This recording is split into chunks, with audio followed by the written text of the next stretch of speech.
Are you feeling the calling to start or grow a business that is so aligned with you and everything that makes up who you are? Do you know that there has to be a way to do this without so much hustle and without chasing the latest shiny object, but you're just not sure how? You can definitely have a dream business that improves, not consumes your life, that allows you to work with soulmate clients while helping you and your family financially and in all ways. You can elevate yourself to be the entrepreneur who has all of her desires. I'm going to show you how on the Elevated Femmes movement. Hi, welcome back to another episode of the Elevated Femmes movement. Julia Hickman, your host here. I'm so happy that you're back listening to another episode. And today what I want to talk about is some of the mistakes that I see people make as entrepreneurs. And I see newer entrepreneurs make this mistake. I also see more advanced, experienced entrepreneurs make this mistake sometimes, especially if they're still not, if they still haven't grasped the concept of like how to use social media in their business. So what I don't want this to do to you is I don't want it to be something that makes you feel bad about yourself. This isn't me being a marketing person pointing fingers and saying, you're doing all the things wrong because I have some shiny object that I want to sell you or tell you about. I don't have any shiny objects to sell. But what I do want for you is I want you to just realize what is actually going on and to think about if spending your time and your resources on certain things is actually moving your bottom line, if it's actually moving the needle forward for you in your business, and to help you do less or to stop doing things altogether if they actually don't matter in the long run for you. So here, let's share a little background with you about me. So if you are new to me, if you're just catching me for the first time, I went to college for business administration. I studied marketing, and back then my dream was to open up my own gym at some point, and didn't do that. Went and worked in a couple of small businesses doing their marketing, and then actually switched gears, worked in retail management. Then I worked for a Forex trading company, and then my last job was in a publishing company. So I've had I guess you could say I've dabbled in a few different industries, and I've had my share of experience watching businesses grow and see how different businesses are run. And there's definitely some things in marketing that don't change, but there's also some things that do. I mean, when I went to school, there was no such thing as social media. There was no such thing as social media marketing, right? So all of that is new. So if you are, my age, like if you're in your late 30s and your 40s or 50s or even older, social media marketing is still like this concept that is just a little bit harder to grasp and to really understand and to really see like, how can this impact my business? So I just want to share that with you, to give you like permission that you don't have to have it all figured out. And it's also something that changes and evolves so often. So even if you do figure it out, it can change, it can change in a week. So I just want to give you like that permission to cut yourself some slack and, realize that no one knows it all anyway. But let's get to some of the things that I see people making in their business, some of the mistakes that I see people making, and I'm going to share what you could actually be doing instead also. So this isn't just, again, to like make you feel bad about yourself, to make you feel wrong. It's about helping you figure out how to use your time more effectively, like where can you actually spend more time, and what is actually going to help you get the result that you want in your business and in your podcast too, right?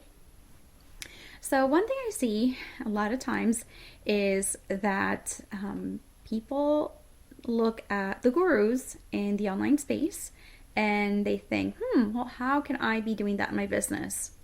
And while this is not completely wrong, it's not completely a mistake,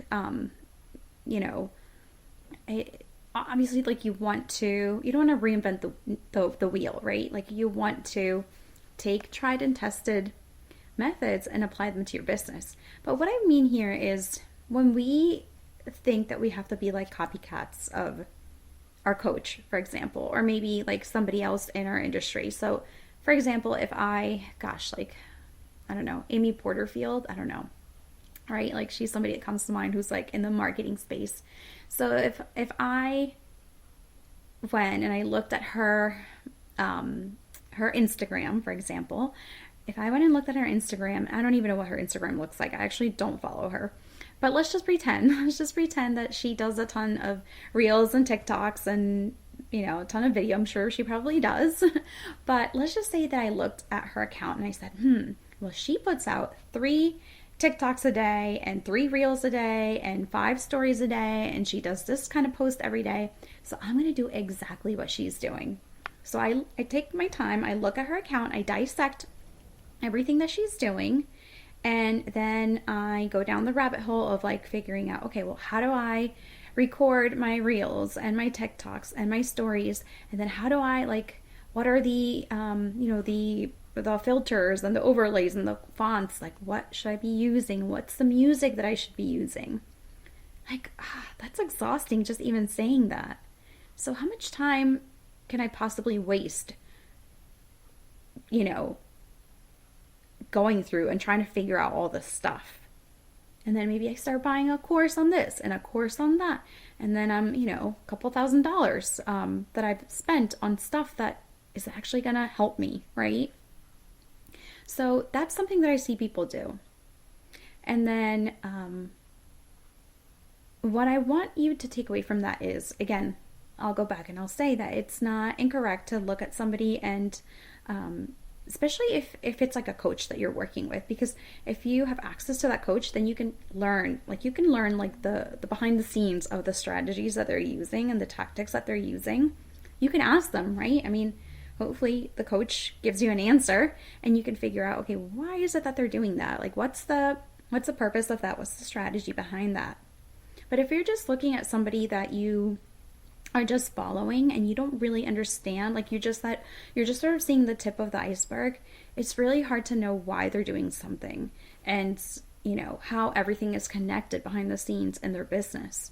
So you can be like spinning your wheels trying to copy something, and then you'll just be super mega frustrated if like it doesn't give you any results, right? So what I recommend in that situation is to take a look, especially if it's a coach that you're working with, ask your questions, like find out why are they doing X, Y, and Z. If it's not a coach that you're working with, take a look and see, okay, well, what is it that they're doing, and how can that fit into your dream business, and how can you apply that to your business so that it gives you the type of lifestyle, the type of life that you want? Because to me, to be honest, I don't want to be spending hours and hours on Instagram, like creating reels and stories and videos and all that kind of stuff. That's just not how I want to spend my time. So I can make the decision. I can say, well, is Instagram the place that I want to spend a lot of time in? Am I getting leads? Am I getting clients from there? If yes, then okay, maybe I do want to spend time and maybe I do want to create content for Instagram, but maybe I want to hire a team. Maybe I want to hire somebody to help me manage that, right? But if the answer is no, I'm not really getting any traction from Instagram, then maybe that's just somewhere where I want to have a presence, but I don't actually want to be spending a lot of time there, right? Does that make sense? Another mistake that I see people make is with their podcasts. So let's talk about podcasts, right?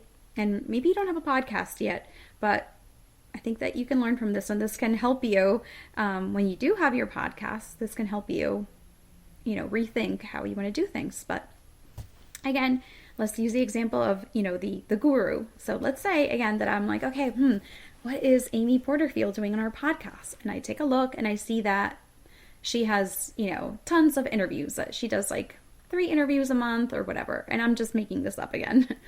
So then I go and I do the same thing, but then I'm like, oh gosh, but like my brand is not really growing. I feel like I'm not elevating my expert status as much as I wanted to. So again, we kind of made the mistake of just copying somebody because we think that they know what they're doing, and they probably do know what they're doing, but it might not apply directly to us, right? So in this case, what I would recommend that you do is, if your goal is to grow your own brand status, having a bunch of interviews is not really the best way to do that. Not saying that guest interviews are wrong. There's definitely a place and a time for those, and I 100% recommend them to my clients. But if your goal is to elevate you and you want people to know who you are, you want to be showing up as the expert. So you want to be the one doing solo interviews and going out there and getting interviewed, right? Or you want to do, I guess I don't want to call them interviews, but you want to have people come onto your podcast that can help you show up as an expert. So I want you to rethink your strategy. If you're doing a bunch of interviews and you're still sort of struggling with feeling like, okay, this is not really, helping me elevate my expert status, I want you to rethink that. And I want you to really take that into consideration. And the last thing that I'll share with you today is another thing that I see people do is they get really caught up on the numbers, and the vanity numbers is what I'm really referring to here, because obviously we want to pay attention to numbers, and I believe that what we measure grows. So it's important to track things, and it's important to look at things. Obviously, if you want to increase your income, you need to be looking at your income and your expenses, and you need to be familiar with those numbers. So same thing, for example, if you want your social media platforms or your podcast to grow, you need to be tracking your KPIs, you need to be tracking your numbers and looking at them. But what I don't want you to do is to become obsessed. And I don't want you to be like, okay, well, my posts only get like 5 likes and so gets like 500 likes. And, they have these videos that go viral, and nothing of mine ever goes viral. So my question would be, is your goal to be an influencer? Because if you're an influencer, then viral content and tons of likes and tons of, comments do matter, right? Because you want to be able to show a brand very openly that people resonate with your content. But if you're a coach, if you are a consultant, if you're a service provider, you don't need that. Your people might be watching you silently behind the scenes, and they're going to let you know when they're ready to purchase from you. Not to say that they might not also, engage with you before they buy, but I've had it happen to me so many times that clients are usually people that have never, stalked my content, right? Or maybe they have it, but silently, right? They're not usually the ones who are commenting all the time. So these are just things that I want you to think about, especially, Q1 of this brand new year. This is your chance to change your mindset a little bit, to think about the things that you are letting yourself get stressed out about, and to consider if those are things that are really making a difference in your business in the long run. And what are the things that you do want to be focusing on? What are the things that you enjoy doing that can help you grow your business, grow your brand, elevate your expert status? Think about those things and focus more on those things. So if you have been thinking about having a podcast, I would love to chat with you if you're ready, if you know that this year, maybe Q1, maybe Q2, who knows, sometime this year is your year to start a podcast, to add podcast host to one of your titles, to your resume. Then let's have a conversation. Let's see if we are a good fit to work together. There is a link to book a free call with me right in the show notes. If not, you can always find me you can come on over to Instagram or even Facebook and say hello, and I can share the link with you there. But thank you so much for listening today. I hope that you have a great day, and I will see you next time. Thank you for listening to the Elevated Femmes movement. I would love to hear your thoughts on the podcast, so please leave us a review. If you know someone who could benefit from the episodes on the show, please please share it with them. We need more women elevating to their highest potential, enjoying all the great things in life, having plenty of time freedom for their children and loved ones, while growing a business that improves, not consumes, their life, and doing things in a smarter, not harder way. To connect with me and download my free resources, please go to www.juliamhickman.com.